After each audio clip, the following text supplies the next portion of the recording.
Hey, what's going on, everybody? Gerald here with Iron Sharpens Iron, the real estate podcast, episode 16. We have our co-host Joe Daren Quebada, and today's a special one. 2 weeks ago, we talked about Joe and his origin story and how he got his first deal.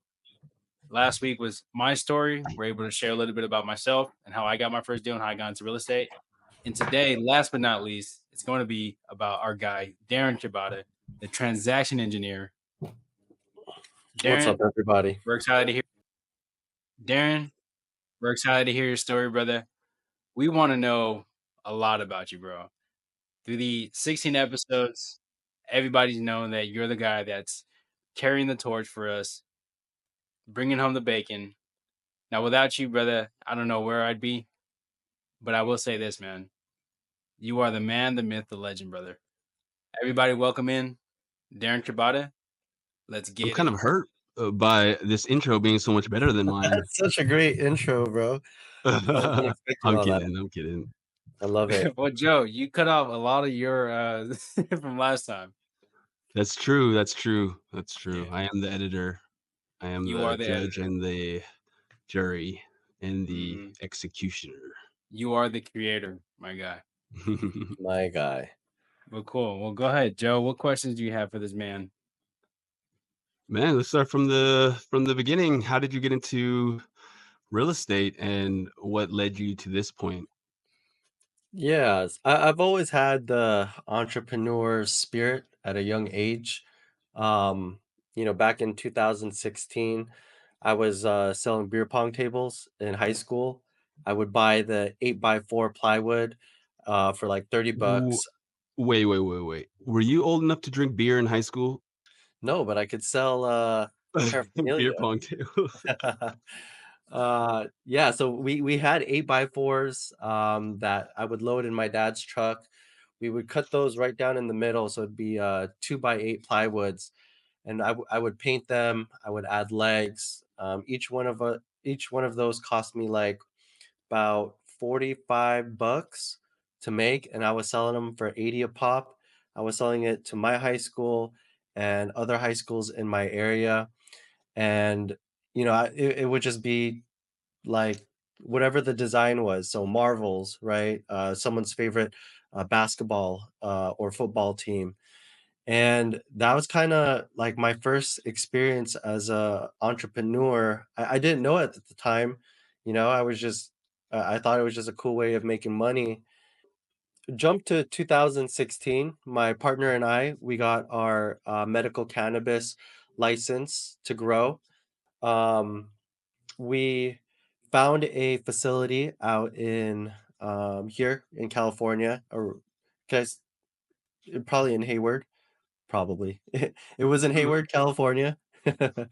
um, and so we would sell it at the cannabis store, and that was the first time I've experienced consignment. So for those that aren't familiar, a consignment is when a store or a company can't just pay you outright, and I think Walmart does this, right? The manufacturer will send you a shipment, and as you sell it, they pay you off. And so we got a consignment contract with all these cannabis stores, and so we were doing that for, I want to say, about a year and a half, right? And so there was the Santa Rosa fires and a bunch of farmers who were growing outdoor weed. A lot of their profits, or a lot of their lifestyle was gone due to the fires. We met one farmer who happened to do everything the right way. He had home insurance, and he got a check from his insurance company, and he decided to buy us out. So we thought it was a good opportunity to exit. Um, in 2020, I created something. It was a hypoallergenic key. I was trying to look for it earlier. I couldn't find it, but I called it Monkey. And essentially, it was a hypoallergenic key. And during COVID, right, everyone was masked up.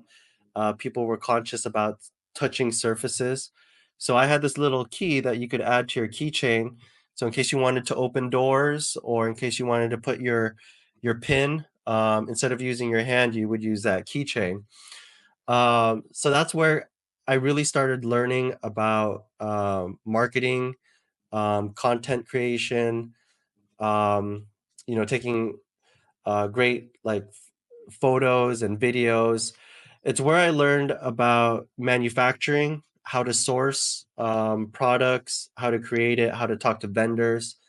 Um, I actually did a little bit of Amazon PPC, and so the first 6 months it did great, right? I broke even after the third month, and then all of a sudden it became super saturated, right? So I think I bought another batch, and I think I ended up losing like $1,000, which isn't bad, right? It's $1,000 learning experience. But I learned a lot of lessons from there, and it just What is that? Amazon PPC. so when you're a vendor on Amazon, right? When let's just say you're looking for standing desks, right? You'll see a list of standing desks, and just like Google PPC, you'll see the advertised desk. So that Yeah. was me using Google's PPC to try to get on the first Oh, page at the top of the first gotcha, page. gotcha. Yeah, so it was $1,000 learning experience.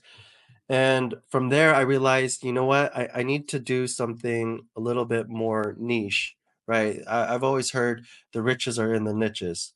And so after a year of, writing down ideas, seeing where there's a gap in the market, I started another brand right here called Infinity. But I don't know if either of you guys have heard of Death Wish Coffee. So No, Death need some Wish of that. Coffee is they market themselves as the strongest coffee in the world, right? So a normal cup of Joe would be about 100 milligrams. They would market their cup of coffee is about 150 milligrams, right? So I thought, okay, I mean, I love that niche. What other vertical is lacking that?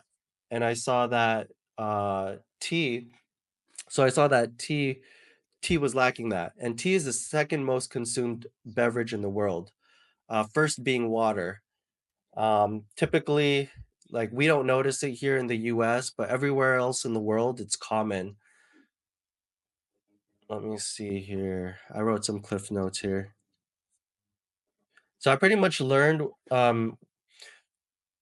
I used what I learned in the past, and I just started finding I got started. I found a distributor, I started marketing it, I opened it on Shopify, I sold it on Amazon. I did that for about 2 years, and I at that point, I understood projections. So I had recently gotten a HELOC at that point, and I had about 80K in access. So I had a decision to make, because at the pace that I was going, it would take about 5 years of grind before I could even think about quitting my job. Um, so I had a decision to make, right? Because at the pace that I was going, it would have taken me 5 years to even consider quitting my job.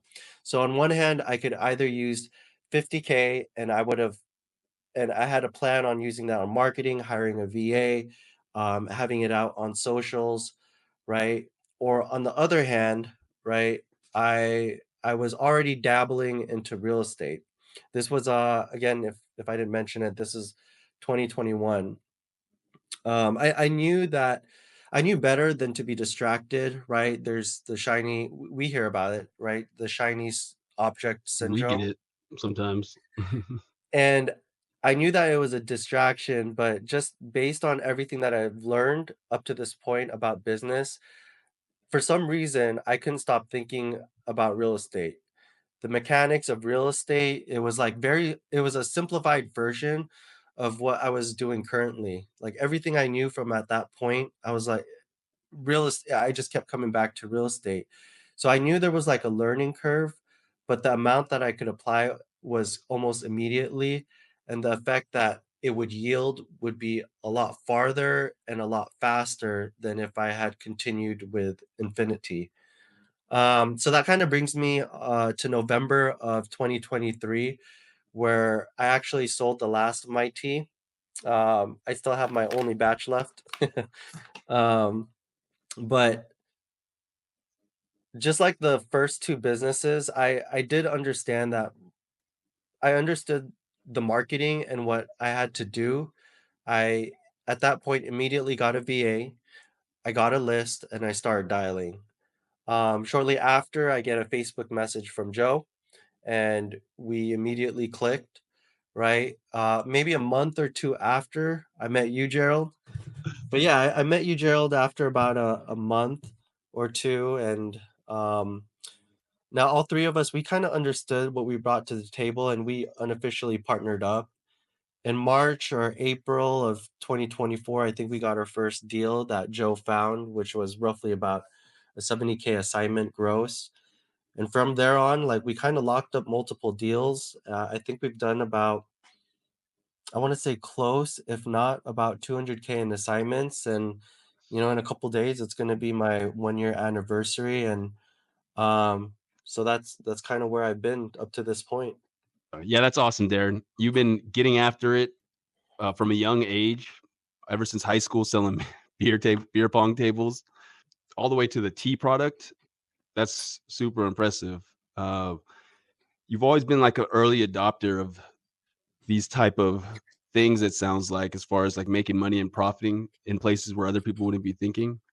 I see that in your real estate strategies that you've picked up recently. We're always one step ahead because of you, it seems like. You want to speak a little bit about that? Yeah. Obviously, we got together, right? Doing wholesaling. I quickly realized that wholesaling is great and all, but everyone's starting to become more sophisticated. And with sophistication, we I didn't want us to be left behind. When we were doing the outbound marketing, we were realizing that we were getting outbidded. Mm, I believe we all knew what Novation was, what it could be, but it was when we were actually getting outbidded and wondering, how are ops offering more than we could? And oh, I wow. got tired of losing. I got Mm, tired of being outbidded, and I realized that I started to look to innovations a bit more, and I understood that the mechanics of it is the same, or very, very similar. And I figured, why not why not learn and start taking out the competition? And so I learned that why not just l- let me say that again. So I figured that we should just learn it, and that way we can make better offers to people. Around the same time, I also learned about the installment method. We've always known about creative finance, and up to that point, we'll recognize a creative finance deal. But the whole idea of becoming a transaction engineer, is so that we can just flat out beat other people, make better offers, figure out problems, have a very sophisticated uh, tool belt overall. That was my motivation as to what got me started on learning these different strategies. Nice. And since you've started utilizing novations and installments, how much have you closed in assignments in the past, let's say, 6 months since we started our inbound campaign? I have three closed. I think I have roughly. I gotta double check, man, but I want to say about 70 or 80 in assignments, and I have two in the pipeline right now that can be an additional 40. Um, Boom. yeah, additional 40. So we're working them. We're working them. I have one thing that what sticks out to me the most is people getting into the industry thinking, "Hey, I gotta know the sales skills and have that unwavering personality of being intense and having that sales grit. Now, Darren, what I noticed with you, you have a methodical approach with not just the way you present things in the numbers and the offers that you give to sellers. Um, you present yourself in a way that is like, hey, look, I know there's a lot of folks out there that's making offers to you, but I'm going to be around the same number, but I have way much more solutions for you. And there's something about that that gives people more ease working with you because you do have that like reassuring feeling of, hey, like, regardless if you work with us, I want to just present all these options. What concept would you like people to carry in their minds as they're going through a sales process with sellers? And how how had working with us plus helping other wholesalers with JVs bring you up to the point where you are able to like produce more results? No, that's a great question. First two people that come to mind that I try to emulate is Pace Morby and Rich Wonders. The way that they talk to the sellers, the way that they convey stories, uh, that's something that I'm always trying to emulate. Uh, in addition to that, there's a really good book called The Brand Story. Or what's it called? The Build a Story story, Brand? bro. Yeah. Yeah, The Story Brand. And essentially, it's a marketing book, right? But essentially, what you're trying to do is the seller or the buyer. Yeah, there you go. For us, it's the seller, but in general, in business, it's the buyer. But they are the heroes, and you're the guide that is trying to get them to the destination. So if you pose yourself as the guide when you're talking to these sellers, as someone you would talk to if they were your aunt or your uncle, and you say that with the correct tonality, and if you just slow down a little bit, they're willing to listen.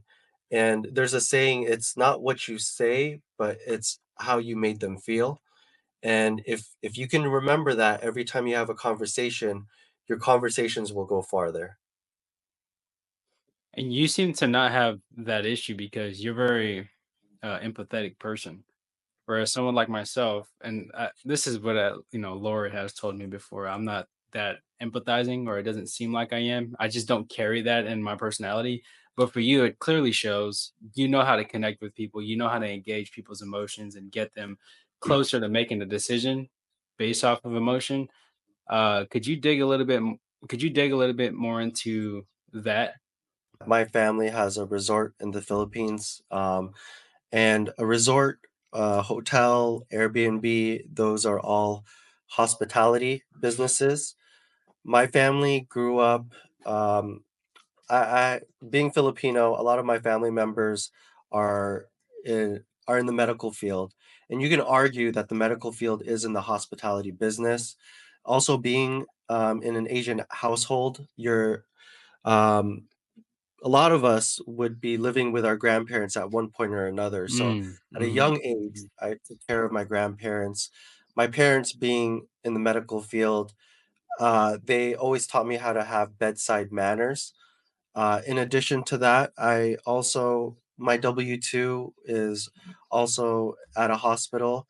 So a combination of all that experience kind of led me to be more empathetic, to emphasize and be more apathetic when it comes to sellers and their problems and just hearing them out because everyone wants to be heard.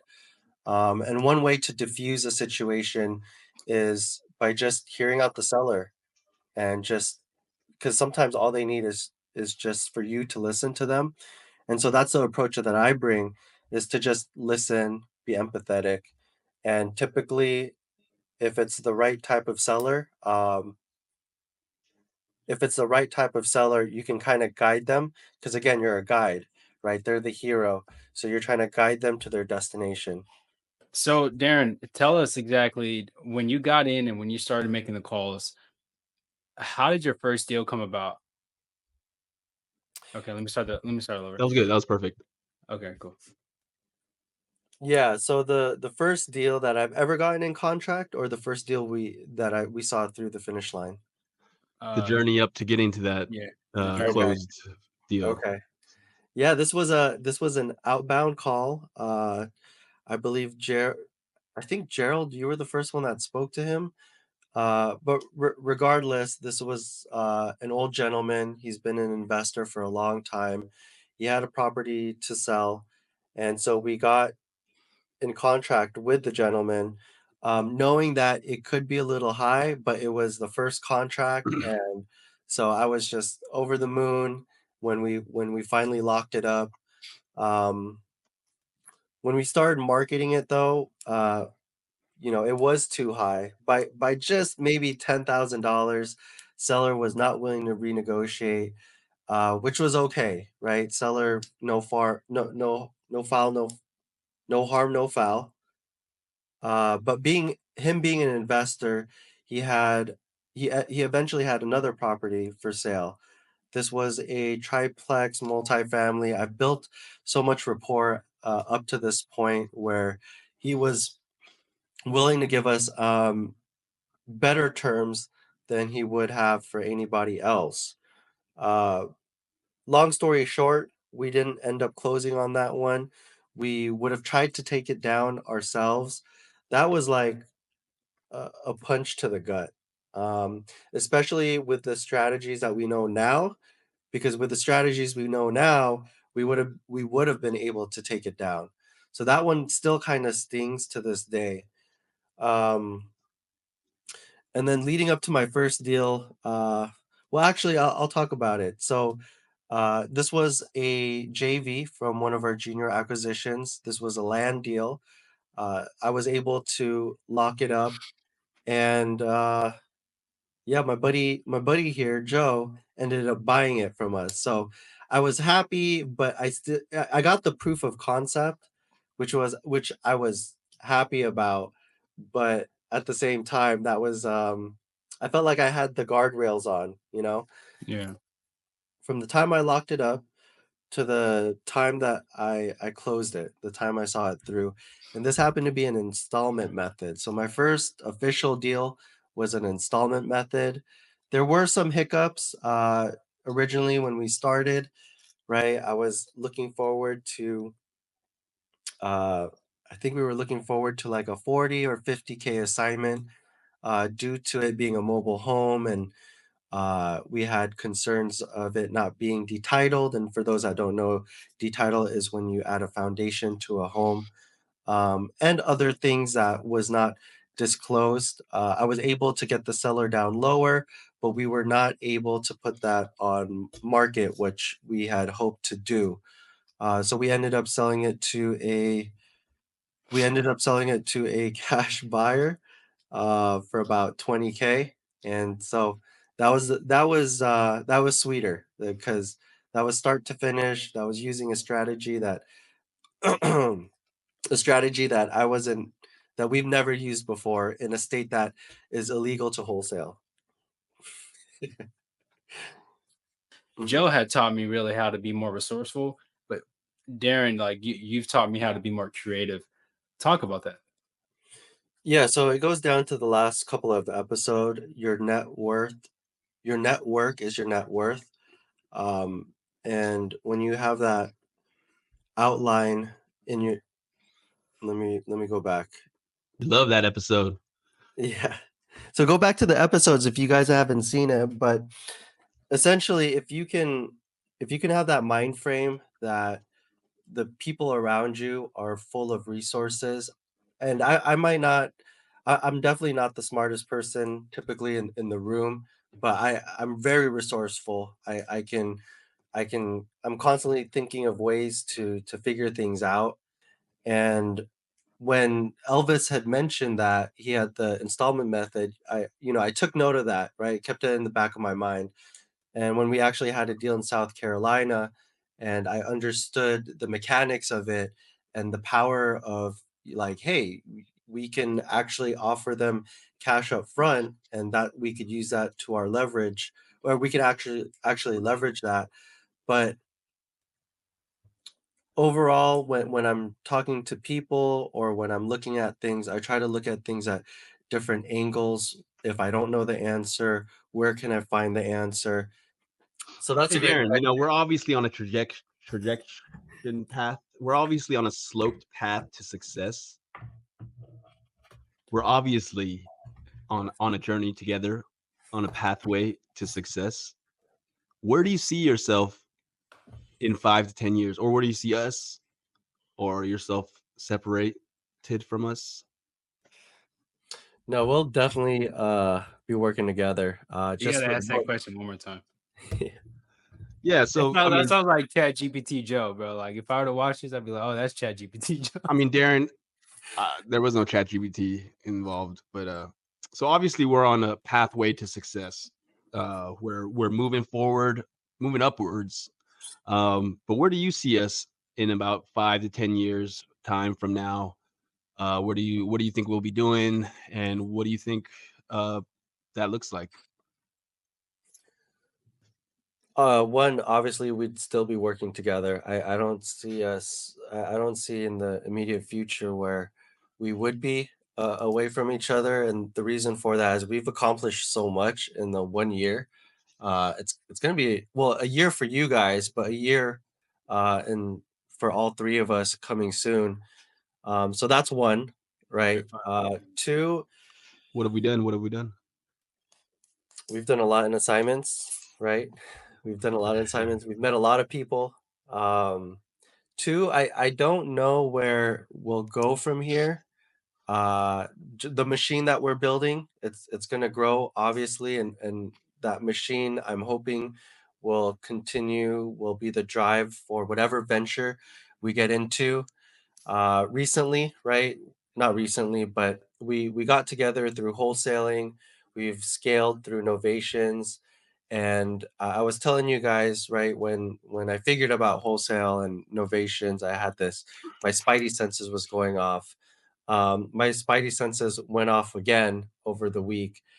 Something that I'm researching now, but I think could be um, the next vertical or just another tool in our tool belt, and it fits the motto that I've brought up, or the theme that I've recently learned with my last two or three ventures, which is the riches are in the niches. And I can't wait till, if it checks out, I would love to share this with you guys, because I think doing this will actually get us to the next vertical. Ooh, the transaction engineer. Where can people find you? Yeah, guys. So just check out the comment Oh, section. You'll be able to find my Instagram, my Facebook, and we'll take it from there. Can we hear what that vertical looks like? Like what is that exactly? Are you still soon testing it out? come, soon come. Yeah, still testing it We'll out. leave that cliffhanger. We'll leave that cliffhanger there. And once we get a deal closed, we'll 80K definitely talk average about it. profit. So are we currently working on a deal right now that is Yeah, I got one. Joe got one. Joe got one. Yeah, gotcha? I'm. Okay. Yeah. I feel like I've never known about this. Was it the If you watched that For video last night, bro, you would know. yeah. all right, that's So Iron Sharpens Iron. We're out of here. Boom. Hey Darren, still talk about it. Yeah. Bro, just watch that video. Watch that video, bro. It's crazy. Why can't I this hear is the you talk Iron about it? Sharpens Iron REI podcast. New gems No, coming soon. no, Stay no. Hey, tuned hey, hey, hey, hey. for the next episode Damn, on this is Dragon better Ball than the Z. Netflix cliffhanger.